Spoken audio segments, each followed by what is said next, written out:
তখন একটা মজার ঘটনা ঘটলো। তখন তো পলিটিক্যালি বেগম খালেদা জিয়া জিতে গেলেন হাসিনার উপরে, কারণ তিনি আর্মিকে চ্যালেঞ্জ করলেন, মঈনকে চ্যালেঞ্জ করলেন, চ্যালেঞ্জ করে বললেন আমি যাব না, আর হাসিনা পালিয়ে গেল।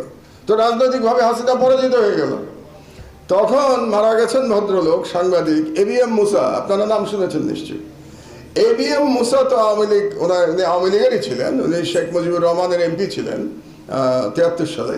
তো এবিএম মুসা শেখ হাসিনাকে ফোন করলেন, ফোন করে বললেন তুমি এটা কি কাজ করলা, তুমি পালিয়ে গেলা, খালেদা জিয়া থেকে গেল, তো তুমি তো রাজনীতিতে আর ফিরতে পারবে না, কারণ খালেদা জিয়া বলবেন যে উনি সাহসী, উনি আপোষ করেন নাই, উনি আপোষহীন, যে কারণে খালেদা জিয়াকে আপোষহীন বলা হয়, যে উনি ফিরবেন না। তখন শেখ হাসিনা উন্মাদ হয়ে গেল ফিরে আসার জন্য। শেখ হাসিনাকে তখন ফিরতে দেওয়া হয় নাই ইনিশিয়ালি, এটাও আপনারা হয়তো জানেন না। এই কারণে তখন হোম মিনিস্টার ছিল ইত্তেফাকের মইনুল হোসেন সাহেব, হোম মিনিস্টার ছিলেন, তিনি রাজি হচ্ছিলেন না শেখ হাসিনাকে ফেরত আনতে। এই কারণে কিন্তু মইনুল হোসেনের প্রতি রাগ শেখ হাসিনার শেষ দিন পর্যন্ত ছিল, এবং আপনারা জানেন মইনুল হোসেনের উপরে কীরকম অত্যাচার করা হয়েছে। এটাও হাসিনার এক ধরনের প্রতিশোধ।